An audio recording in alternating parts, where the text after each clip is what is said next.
So today's topic is narration. Now what is narration? Narration जो word है वो word बना है नैरेट से। नैरेट का मतलब होता है बोलना। जब आप बोलते हैं तो उसको कहा जाता है नरेशन। क्लियर? कहानियों में भी एक नरेटर होता है। नरेटर क्या करता है? नरेट करता है, वो बोलता है कहानी के बारे में। कैसे बोलता है? इस कहानी के सभी पात्र एवं घटनाएं काल्पनिक हैं, इसका किसी भी जीवित अथवा मृत व्यक्ति से कोई भी संबंध नहीं है। तो वो कौन बोलता है? वो एक नरेटर होता है। कभी कभी ऐसा होता है कि पूरी की पूरी स्टोरी जो है वो किसी एक नरेटर ने कही होती है। अब वो जो नरेटर बोलता है वो क्या होता है? वो उसके द्वारा डिलीवर की गई स्पीच होती है, और वो स्पीच सेंटेंसेस में होती है। तो अगर हम डिलीवर किए गए स्पीच को देखेंगे तो वो स्पीच कैसे बनेगा? ये देखो, he says I am a doctor. वह कहता है, ही सेज वह कहता है, आई एम अ डॉक्टर, मैं एक डॉक्टर हूँ। तो डॉक्टर कौन है? वह है ना। तो इसको, इस पूरे सेंटेंसेस को हमने क्या किया? डिवाइड किया दो पार्ट्स में। एक वो जो वर्ब है, क्या वर्ब है? कहना। यह कहना, कह कौन रहा है? वह कह रहा है। ही सेज, वह कह रहा है। तो ये एक वर्ब है। इस वर्ब के द्वारा एक स्पीच दिया गया या डिलीवर किया गया। तो जो वर्ब रिपोर्ट कर रहा है वो होगा रिपोर्टिंग वर्ब, क्योंकि इस पूरे सेंटेंस में ही सेज जो है, इसमें एक वर्ब है सेज। ही सेज पूरा का पूरा एक मतलब एक सेंटेंस का एक पार्ट है। इस पार्ट में एक वर्ब है, और यही वर्ब आने वाली स्पीच को रिपोर्ट कर रहा है या डिलीवर कर रहा है। तो जो रिपोर्ट कर रहा है वो क्या होगा? Reporting verb. क्लियर? अब इस वर्ब ने जो स्पीच रिपोर्ट कर दी है या जो स्पीच डिलीवर कर दी है, that is called reported speech. उस स्पीच को कहा जाएगा रिपोर्टेड स्पीच, क्योंकि ये जो स्पीच है ये इस वर्ब ने रिपोर्ट कर दिया है। So this speech is reported speech. इतना क्लियर है ना? हमको इसमें एक चीज़ का ध्यान देना है कि सबसे पहले रिपोर्टिंग वर्ब और रिपोर्टेड स्पीच जानना है। हमने ये पता कर लिया कि कॉमा के अंदर जो भी हिस्सा है, लाइक दिस पोर्शन, ये जो पोर्शन है कॉमा के अंदर, ये क्या है? रिपोर्टेड स्पीच है, जिसको रिपोर्ट कर दिया गया है, और इसको रिपोर्ट करने वाला ये वर्ब है, इसलिए ये रिपोर्टिंग है। इतना कॉन्सेप्ट क्लियर है? एकदम सिंपल सा बेसिक सा कॉन्सेप्ट है। अब हम बात करते हैं जब डायरेक्ट और इनडायरेक्ट स्पीच को, मतलब डायरेक्ट स्पीच को इनडायरेक्ट स्पीच में कन्वर्ट करते हैं, तो कन्वर्जन कैसे होता है? मैंने एक एग्जांपल ऊपर लिखा है, he says comma inverted comma में, I eat an apple every day. वह क्या कहता है कि वह क्या कहता है? मैं एक एप्पल रोज खाता हूँ। तो एप्पल कौन खाता है? वह खाता है। इसी को हम अगर चेंज करेंगे तो आप ये देखिए कि ये चेंज जब हम इस सेंटेंस को कर रहे हैं तो इसमें सेंटेंस और टेंस दोनों के सारे रूल्स फिट बैठते हैं। कैसे? सेंटेंस जब हमने पढ़ा था तो हमने क्या पढ़ा था? Sentence starts with capital letter. Clear? So ये जो सेंटेंस है इसकी स्टार्टिंग में एक कैपिटल लेटर है। क्लियर? ये भी कैपिटल लेटर से स्टार्ट हुआ है। ठीक? Sentence must have a verb. Sentence में एक वर्ब होना चाहिए, इसमें है देखो, ही सेज। तो ये वर्ब मिल गया, मतलब ये सेंटेंस के सारे रूल्स फॉलो कर रहा है। It ends with full stop, question mark, full stop या फिर क्वेश्चन मार्क। सो हमने यहाँ फुल स्टॉप अप्लाई किया है, तो ये पूरा का पूरा सेंटेंस है। सेंटेंस के रूल फॉलो हो गए। अब इसमें टेंस के रूल कैसे फॉलो होंगे? ही के बाद, क्योंकि ये प्रेजेंट टेंस में है, सब्जेक्ट के साथ फर्स्ट फॉर्म ऑफ वर्ब किस टेंस में जुड़ता है? Present simple tense. Clear? So he says जो है ये प्रेजेंट सिंपल टेंस में है। इतना क्लियर है? ये वाला पोर्शन प्रेजेंट सिंपल टेंस में है। क्लियर है? इसके बाद इसको भी अगर देखते हैं, आई ईट, आई के साथ ईट है, ये भी प्रेजेंट सिंपल टेंस में है। ये भी पूरा का पूरा टेंस का रूल फॉलो कर रहा है। क्लियर? तो अब इसको जब हम चेंज करेंगे तब हम टेंस का रूल भी फॉलो करेंगे। तो ये कैसे चेंज होगा? चेंज करने के लिए कुछ रूल्स हैं, पहले मैं चेंज कर देता हूँ फिर रूल बता दूँगा। He says I eat an apple every day. ये जब कहा गया, तो ये डायरेक्ट कहा गया।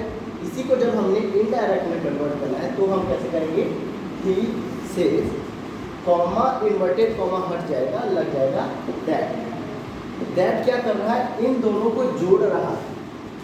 और व्हेन अ वर्ड, जब भी कोई word use to join the two sentences, when a word is used to join two sentences, that word is called conjunction. जब दो सेंटेंसेस को कोई वर्ड जोड़ता है तो उस वर्ड को क्या कहा जाता है, कंजंक्शन कहा जाता है। ये हमने पार्ट्स ऑफ स्पीच में पढ़ा हुआ है। तो यहाँ दैट क्या कर रहा है, ही सेज को he eats an apple every day के साथ जोड़ रहा है। क्लियर? तो यहाँ दैट क्या हो जाएगा, कंजंक्शन हो जाएगा। तो इस तरह से हमने कुल मिला के करना क्या है, डायरेक्ट स्पीच से कॉमा और इन्वर्टेड कॉमा हटाकर कंजंक्शन लगाना है, क्योंकि ये नॉर्मल सेंटेंस है ना, असर्टिव सेंटेंस है, इसलिए हमने यहाँ दैट लगाया है। कुछ और सेंटेंसेस जब हम आगे पढ़ेंगे तो उसमें दैट की जगह दूसरे कंजंक्शंस का भी यूज करना पड़ेगा। फिलहाल हम दैट से सीखते हैं। तो ही सेज दैट, अब हमने यहाँ ही काहे लिखा है, क्योंकि एप्पल कौन खा रहा है, यहाँ तो आई लिखा है, लेकिन ये आई किसके लिए यूज हुआ है, ही के लिए यूज हुआ है, इसीलिए आई की जगह पे हमने ही लिखा है, क्योंकि एप्पल तो वह खा रहा है ना, उसके द्वारा खाया जा रहा है। He says that he Yeats, अब इसमें ईट के बाद एस क्यों लगा है, क्योंकि थर्ड पर्सन सिंगुलर नंबर के साथ हमेशा वर्ड के एंड में हमेशा क्या लगेगा, एस लगेगा।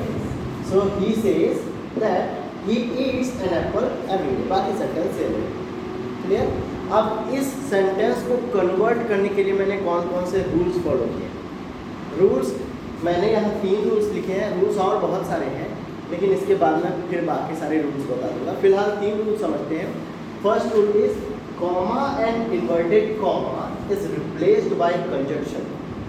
अब यहाँ देखो, कॉमा और इन्वर्टेड कॉमा मैंने हटाया है, these are replaced with a conjunction. मैंने यहाँ दैट का यूज किया क्योंकि सेंटेंस के हिसाब से हमको कंजंक्शन यूज करनी है। अब कंजंक्शंस कौन कौन से हैं, दैट, इफ और भी बहुत सारे कंजंक्शंस हैं।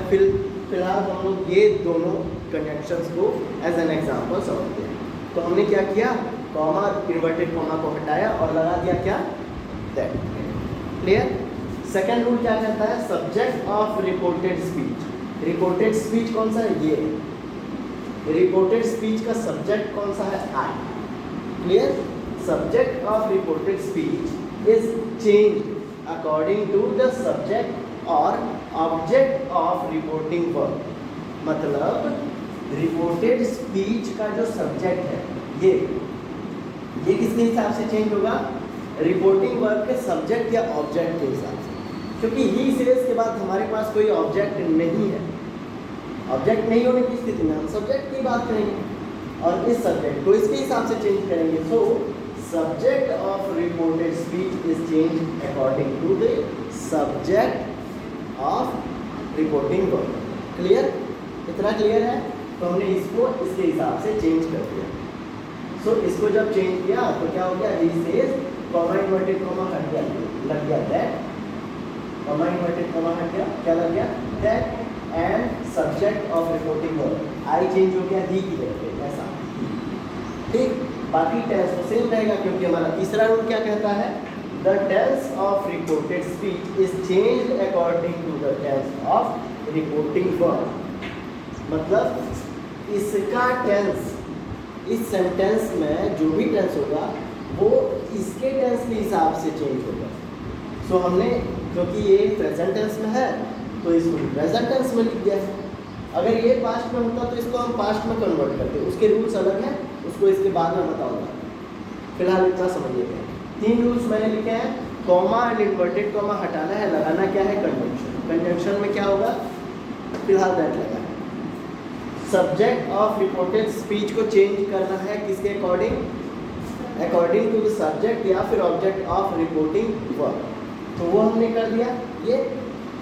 देन आफ्टर हमने क्या करना है, टेंस चेंज करना है और रिपोर्टेड स्पीच के टेंस को रिपोर्टिंग वर्ब के टेंस के हिसाब से चेंज करना है। 3 रूल्स हमने देख लिए। अब इन 3 रूल्स को आप सब समझिए और लिखिएगा। थर्ड रूल में हमने क्या पढ़ा है, the tense of reported speech is changed according to the tense of reporting verb. इसका टेंस जैसा रहेगा उसके हिसाब से हमको इस रिपोर्टेड स्पीच का टेंस चेंज करना है। हमने क्या लिखा है अभी फर्स्ट एग्जांपल में, ही सेज, मतलब ये प्रेजेंट टेंस में है तो आने वाला सेंटेंस प्रेजेंट में होगा। सपोज यही सेंटेंस अगर पास्ट में कहा जाता है और मैंने इसका टेंस चेंज करके क्या कर दिया, ही सेज की जगह कर दिया ही सेड।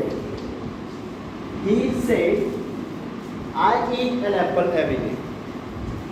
उसने कहा था, है ना, ही सेड, या फिर वह कहता था I eat an apple every day. Clear. अब देखो हमको इसको इनडायरेक्ट बनाने के लिए इस पूरी स्पीच, रिपोर्टेड स्पीच, पूरे सेंटेंस का टेंस चेंज करना है। वो कैसे होगा? अब देखो ही सेड लिखा है तो यहाँ भी ही सेड आ जाएगा, ही सेड। दैट का दैट ही रहेगा क्योंकि कॉमा इन्वर्टेड कॉमा हटाया है, लगाया है हमने क्या, दैट। क्लियर। हमने सिर्फ ये टेंस चेंज किया है। अब इस सेंटेंस में जो प्रीवियस सेंटेंस था उसमें कैसे चेंजेस होंगे, he said comma inverted comma लग गया दैट, दैट ही, क्योंकि आई के हिसाब से, आई को हमको ही के हिसाब से चेंज करना है तो ही वही रहेगा। ईट्स हमने जो लिखा है, ईट्स चेंज होगा क्योंकि ये प्रेजेंट सिंपल में है तो ये पास्ट में है तो ये प्रेजेंट सिंपल पास्ट सिंपल में चेंज हो जाएगा। और ये कैसे होगा, he said that he, past simple का फॉर्मूला क्या है, subject plus second form of the verb. तो सेकेंड फॉर्म कैसे, ईट का सेकेंड फॉर्म क्या होगा, he ate an apple every day. बस एकदम सिंपल है। अगर हमारा रिपोर्टिंग वर्ब प्रेजेंट में है तो ये तो प्रेजेंट में ही होगा, इसके टेंस में कोई चेंज नहीं आएगा। लेकिन अगर रिपोर्टिंग वर्ब यही हमारे पास्ट टेंस में है तो ये आने वाला सेंटेंस जो है वो उसी के पास्ट में कन्वर्ट हो जाएगा।